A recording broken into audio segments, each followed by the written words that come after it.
I'm producing the film. I'm one of a few producers. There's Dean Devlin, Oliver Everly, and Dean Devlin as well.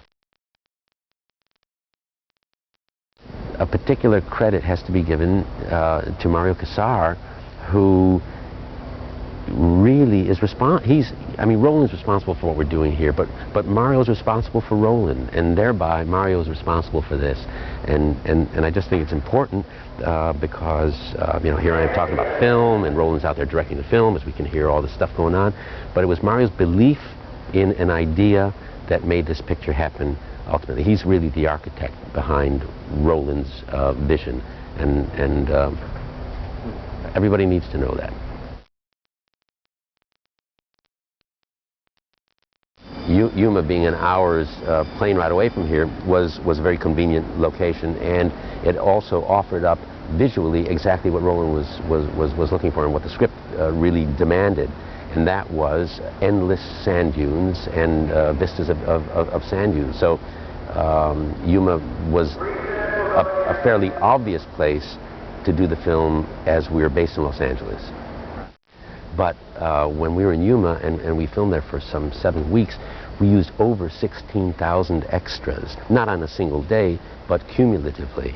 And that's an enormous number of people to logistically move around, and particularly in the elements that, in which we were working, which was extreme heat, sand dunes, total exposure to the elements, and it was a nightmare. What we realized when we were in pre-production on the film, again, was the necessity for inordinate amounts of water in order to prevent dehydration. We were particularly sensitive to the fact that we were having extras who were going to be exposed to that intense heat for 8 and 9 hours at a time in wardrobe. I mean, they were clothed like Bedouins almost.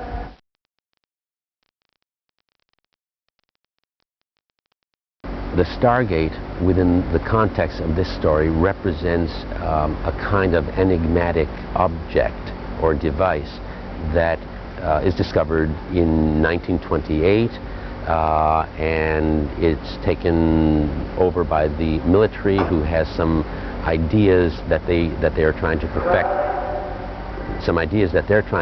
That it represents something that may allow them to enter into another universe, another world.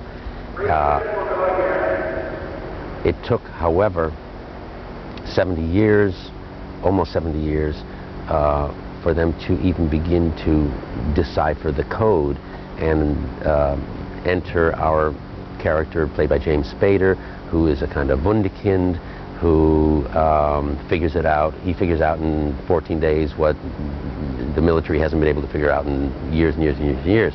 The Stargate, of course, is the object of conflict, because what it does is it represents something that satisfies two different agendas, two conflicting agendas.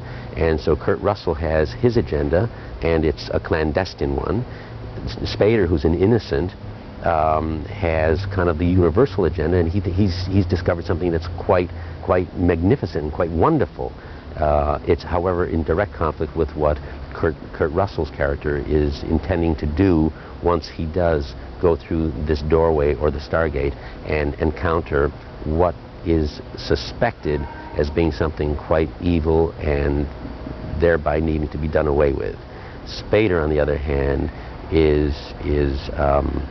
who represents, I think, the curiosity of the audience.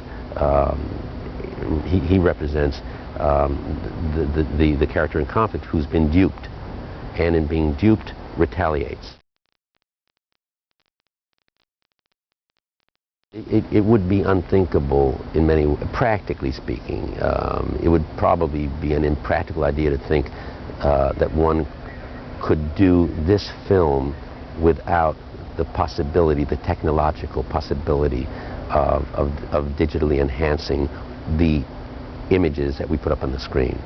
And I think that's where the technology is going anyway. It doesn't matter what I think, that's where the technology is going. And Roland keys right into that, because that's how Roland's brain works. Roland showed me, long time ago, he took me through the art department and started showing me images that he was going to put up on the screen. And I've been around for a while, and I've done this for a long time, and I was utterly surprised and amazed at what he was able to envision and imagine that he was going to be able to create with a compilation of the footage, the actual live footage that we shot, and then combined with the digital, the computer graphic images.